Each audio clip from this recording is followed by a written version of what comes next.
Hey guys, this is Bill. I wanted to show you this camera slash telescope in daylight so you can see what I'm talking about. Mike and I basically got the same telescopes. It's called a Nexstar 8 SE, and it has a hand control, and I'm going to show you that hand control on the computer in just a minute. It has a special motorized mount with a little level that I kind of stuck on there, and a super duper heavy duty tripod, and I got these special pads to isolate the tripod from the surface. The telescope itself, it's called a Schmidt-Carradine, and it's a really fine 8-inch telescope, and the light comes in from the top, and as you can see, reflects off that mirror at the base of the telescope, and then goes back up to a mirror on the opposite side of this piece right here. There's a mirror, and then it refocuses back down into that tube in the base of the telescope. That tube in turn comes right out the back and then up through to the camera or the eyepiece, depending on what you are using. This particular 8-inch telescope, it's certainly not their biggest, and it's not their smallest. It's kind of a medium size, but if you were going to compare it with a reflector telescope, my guess is that this would be equivalent to a 12-foot reflector telescope. With this hand control, you can align the telescope on 1, 2, 3 stars, the Moon, Saturn, Venus, different ways to align it. And once it's aligned, then you have a go-to feature in here where you could push a button and it'll actually then swing to that star or nebula or planet or whatever automatically. So once it's properly aligned, you can really use what they call the go-to feature of the handset. It came with what they called a star finder and I don't know if you can see it, probably not. There's a red bead that projects kind of in the middle, and what's neat about this particular star finder, you can line up a star with 2 eyes. You don't have to close one of your eyes. That's why it's kind of designed that way. You can look at the star and then just kind of move the telescope with 2 eyes and then center on it. I got this telescope with some extra accessories. You usually can find these with special deals, as it were, and one of the deals that I got was a set of lenses that they threw in, which it's a nice set, and included different size lenses. Some of them are small, some of them are big, and I don't know if tonight I'm going to use this. You'll hear me mention of it. This is what they call a Barlow lens. This is a 2x Barlow, and what you do is you take the camera out and you put the Barlow in, and then you put the camera into the Barlow, and all of a sudden you got twice the power. When I bought the scope, I got another Barlow, which is, I'll try it later. I'm not going to try it right away, but this is a Teleview. It's called a 3x Barlow. You put it in the same way. You just slip it down in that hole. Then you put the camera on top of the Barlow, and then you can see things 3 times closer. I did some experimenting with a special camera I'm trying to build, and it's got a zoom feature. If you've watched Countdown 2010, you've seen Henning's excellent moon videos where he was talking about trying to get a lens, a regular lens, to work with his telescope and his camcorder. Well, what he's talking about is taking a regular lens like this. This is a 32mm lens. The numbers down here on these lenses mean different things. You have to take into consideration the focal length of the telescope and a whole bunch of other things, but I'll basically say that the larger the number, like 32, if I put this 32mm lens in and looked at the moon, it wouldn't be a close-up of the moon. I'd see the moon on one frame. This particular kit came with a 3mm lens, and with that 3mm lens in, you can look through there and see pretty close. In other words, the smaller the millimeter number, the closer you're going to get in power. I actually have a 3mm that came with this kit, but I bought a 5mm that came with this kit, and I bought a 3mm. The other thing is that some of these lenses have large eyepieces, which are easy to look through, and then some of them, I'll just open this one up to show you. This is an 8mm, and if you look at this lens with one hand, see, it's got a tiny, small hole. It's an 8mm with a small hole. What that means, it's called eye strain. If you're looking through one of these lenses at the moon or a planet or a nebula, your eye is going to be strained and eventually you'll tire.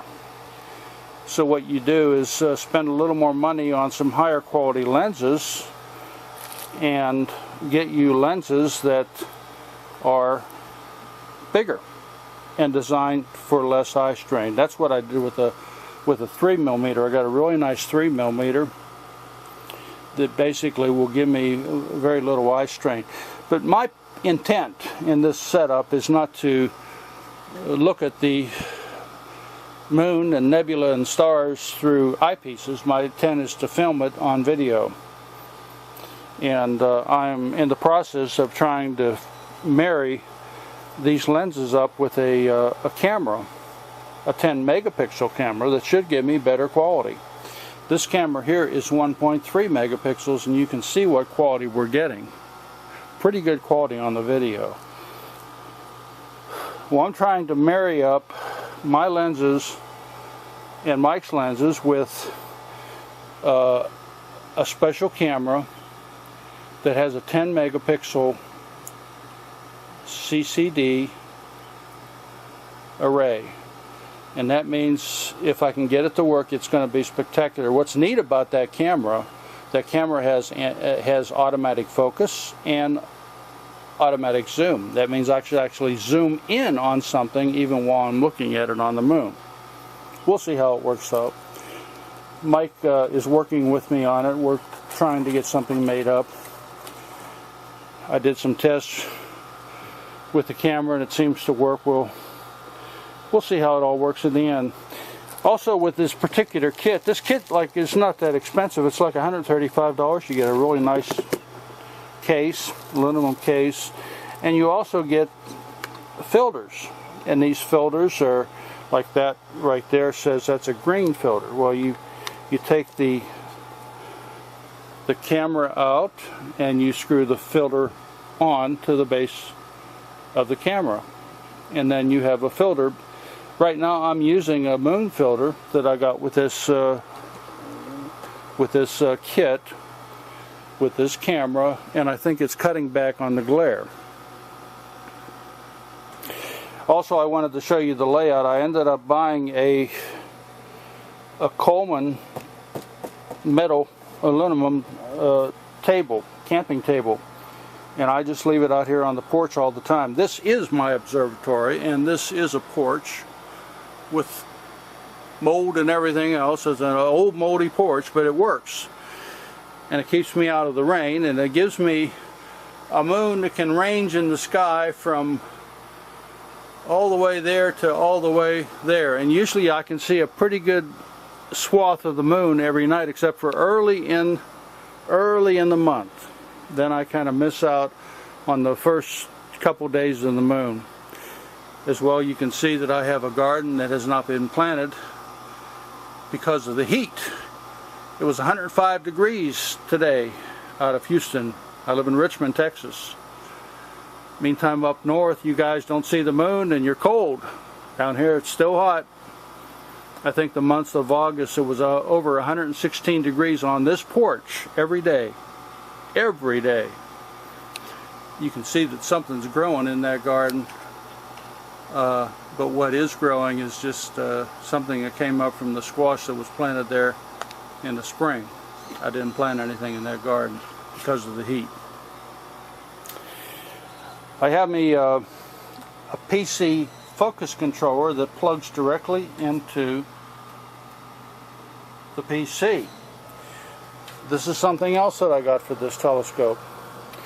It's a special motor focuser made by JMI, and you take two screws out and then put this on, and it slides right over. That's the original knob. You don't have to take the knob off or anything. It just slides right over the knob, and then you put two screws back in, and you can control the focus very minutely through the PC or through a hand control that has a 9-volt battery in it. I don't like to use the hand control because it doesn't give me the granularity that I desire.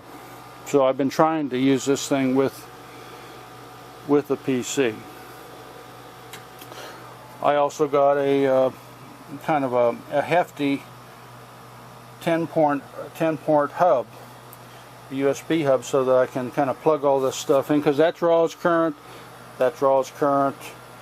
everything draws current, and the more current that you draw, the harder it is on the base PC. Generally speaking, they spec these ports out. Each USB 2.0 port is good for 1/2 amp. Well, I have about 4 different things plugged into the ports, and I didn't want to overtax it, so I got myself a external adapter to make it easier on the power supply of the PC. I indicated before that I bought a special. Mike and I basically have the same setup, and we went out and bought a satellite C655 Toshiba, and we added more memory to it, and I put in it came with a 5400 RPM drive to 300 gigabyte, and I put in about 3 days ago, I put in a 800 gigabyte 7800 RPM drive. You say, well, why did you put in that? Well, basically I'm doing screen captures, guys. I'm using a program called Debut, and Debut is a program something like Cassandra, except it's flexible enough that works with this PC. And with this program, it's saving all the screen images to the hard drive, and that's how I make my movies. And I wanted a hard drive that was faster so that I wouldn't miss out. If you watch some of my earlier videos, you saw that every once in a while I would be talking, but you would hear me talking, but there would be gaps. all of a sudden it would freeze, and then 5 seconds later then it would pick up the video. That's called video loss by latency of the hard drive. I didn't want to have that problem, so I put in a faster hard drive. So that problem will go away. I'm going to show you the controls that I use, but tonight, I say tonight, it's right now it's 6:20, in about an hour or two, I'm going to bring up this at night and show it to you, this setup on this same video, what it looks like with a live shot from the moon on this screen. It's like sitting down in front of the command control console of the Starship Enterprise. It's kind of neat. I just started up the focus software, and when I start it up, it's a special control, and see what I do is I roll it and slide it right over to my second monitor. This monitor here I got special just so I could use it with these controls. The other thing is I can bring up this software right here it's called CamDesk, and CamDesk is the software I use to display the video on the screen. I have a control software that normally comes packaged with all of these cameras. A guy in Europe wrote this thing. It's called AMCAP, and it seems to come with the Orion cameras, with the celestial cameras, with just about them all. And I eventually tracked down and bought the licensed version, so there's more features. But basically what I do is I bring this up and then I drag it over to this other screen, and then bring up the video capture filter. And what that does is that gives me full control, full ranging control, I know it's out of focus, of the brightness, contrast, saturation, sharpness, gamma, white balance, bright compensation, and gain. And then on the camera control tab, the exposure of the video image that is displayed on this left screen. The final thing that I have that I bring up is called Next Remote.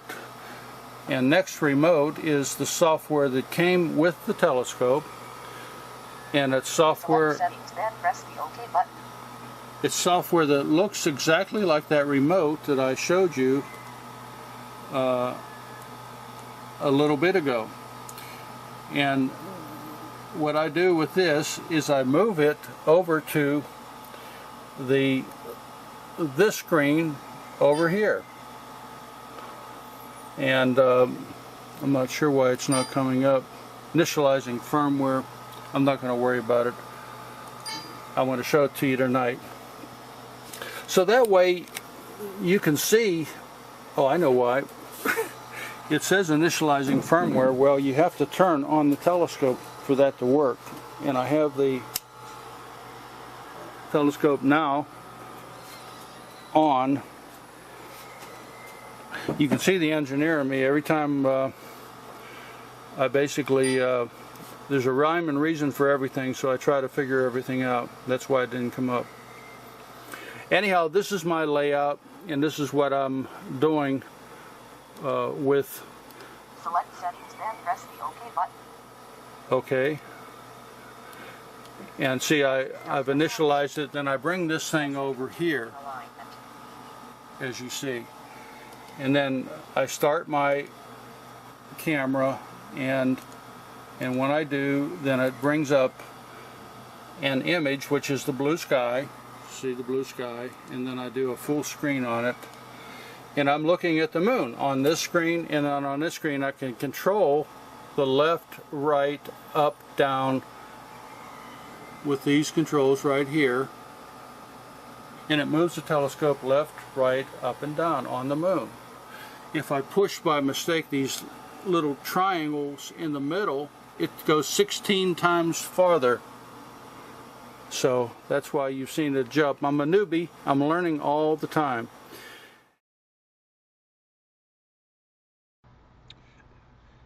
Hey guys, moon is starting to peek up over the trees, and I wanted to kind of demonstrate to you a problem that I've been trying to resolve. Over the last 2 videos, I've been discussing a phenomenon I noted called moon tilting. I would go out early in the evening, and then the next day I would go out late in the evening, early in the morning, and it would rotate like 45 degrees, 50 degrees. And I don't think I've ever in my life seen that. At least I was taught that the moon didn't rotate. I solicited some information by throwing the question out to a forum that I frequent, and some smart guys answered that, yeah, it's called field rotation. At first I got a thing that about the wobble. Well, it does wobble, but the wobble's only like 8 degrees. But there is such a thing as field rotation, and it's a natural occurrence on the moon. I have this program on my iPad called Star Walk. And you bring that up, and if you look at the time, like right now it's September 12th at 7:54 p.m. and the moon is just rising over the trees right there in the east, and that is east, and you can see the moon rising in the trees. And you can let me go back to now, and let me make sure I'm down to the seconds instead of the. See, if you change the time, you can change the time up to minutes, and then you can follow the moon. Let's highlight the moon. Okay, we'll highlight the moon, and we'll cause it to go. It'll stay on the, and we'll just cause the moon to change the time. So now we're looking ahead in time. It's a full moon right now, but like right now, I changed it to on the 13th, and as I roll the moon into the see the horizon change and the stars change. Oh, low battery. Dismiss. I don't care. And it's on the 14th. It's on the 14th, and I'm letting it go because eventually it's going to change into a first quarter moon, and then you're going to see it real clear. If you look at it real close, you can see the moon is rotating on this screen every cycle. Now we got our quarters. Now see how it's rotating. See the crescent on the first quarter of the moon right there, and now see how it flipped down, and now we're still going ahead in time. This is the 16th, and see how it's rotating up there. I know it's out of focus, but you can now see how it's on the first quarter and it's rotating. Now watch it flip back all the way back. So it's a natural occurrence. The moon is rotating every night. We never see it, guys. We come out in the early evening, we look at the moon, and we see the man of the moon in a certain way. And then the next night we go out there and the man of the moon's in the same way. If we stayed up all night, and looked at it all night, we would see physically that the moon would actually rotate by 45 degrees in the cycle of one full night. And I've proven to you through this program that it occurs. And I've also proven to you in my videos, in the last 2 videos of the moon, that it does occur. Field rotation is a scientific fact, and old Bill proved it. Now, I didn't know it existed, and I'll be the first to admit to you that I'm learning new things all the time. As I learn, I'll pass that information on.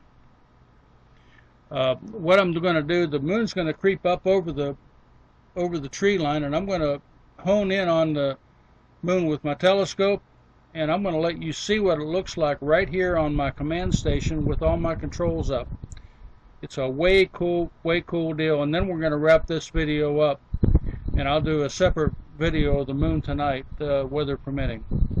So let's wait for the moon in a couple minutes, and I'll show you what my command console, the Starship Enterprise, looks like, guys.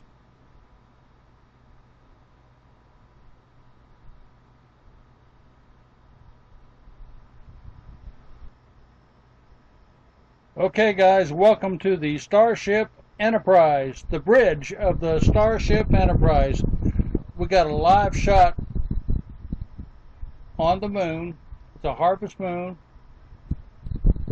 It's a windy night. I don't know if I'm going to get any video in the night or not, because it is pretty windy, and when it's windy, it buffets the camera. The camera is focused on the moon, and as I said before, I can see a live shot of the moon. And I want to demonstrate for you what I'm talking about by moving it. I'm going to push this right arrow several times, and you'll see that when I do,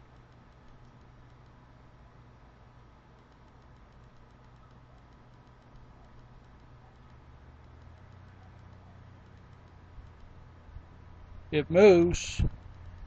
Now I'm doing the left arrow.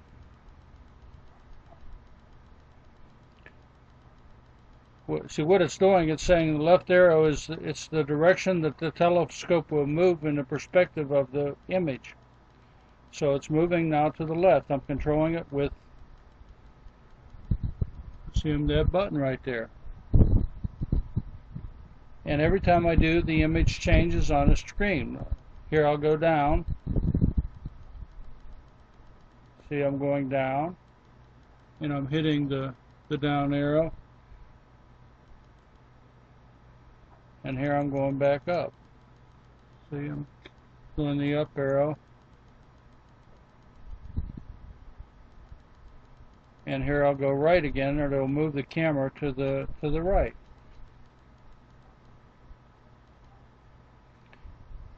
And see, I hit the